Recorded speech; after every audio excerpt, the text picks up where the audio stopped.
Sempre me perguntam, a esposa ou o marido, eles sempre vão ser herdeiros um do outro quando o outro falecer?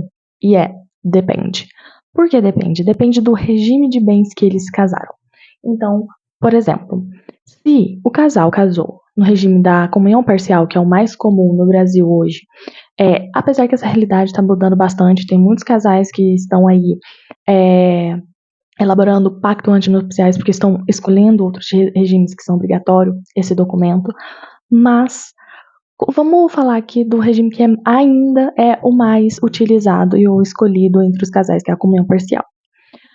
Quando a gente fala desse regime, a gente vai considerar bens comuns, que é do casal, dos dois, aqueles bens que foram adquiridos após o casamento. Então, todos os bens que aquele casal adquiriu após o matrimônio, ele vai ser considerado bem comum dos dois. Então, quando um falecer, 50% já é daquela pessoa, daquele marido, daquela esposa sobrevivente, e os outros 50% vai ser dividido entre os filhos, se o casal tiver. Se caso esse casal não tiver filhos, aí vai ser dividido, partilhado com os pais. Do esposa não tiveram filhos, eles vão concorrer com os pais daquele falecido. Então, por exemplo, eles já têm um direito de 50% do bem que eles adquiriram no casamento, certo? Se ele estiver concorrendo com os pais, ele também vai ser, além de meiro ou meira daquele bem que ele já é bem comum, ele também vai ter direito ali como herdeiro. Então, ele vai dividir no 50% do falecido com os pais. Então, vai ficar 1/3 para cada um, certo? Mas aqui, nesse caso, o marido ou a esposa só vai ser herdeiro no mesmo bem, que é o bem comum, quando estiver concorrendo ali com os pais.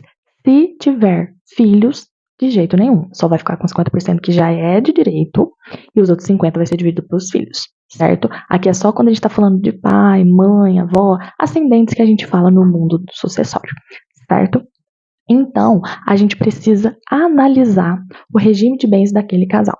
Porque se for comunhão parcial, e a gente vai verificar dois, na verdade. A gente vai verificar o regime de bens e os bens que esse casal tinha, que conquistou ali na constância do casamento, os bens anteriores ao casamento, para a gente verificar como vai ficar essa partilha no inventário. Então, são esses dois requisitos: analisar o regime de bens e os bens deixados pelo falecido.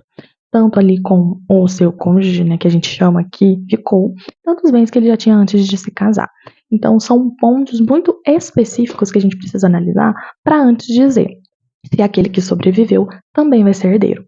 E aí, você gostou desse vídeo? Se você gostou, já curte, comenta e compartilhe para aquela pessoa que precisa dessa mini aula para saber como conduzir um inventário se está nessa situação. Então, já se inscreve no canal para não perder nenhum vídeo sobre sucessões.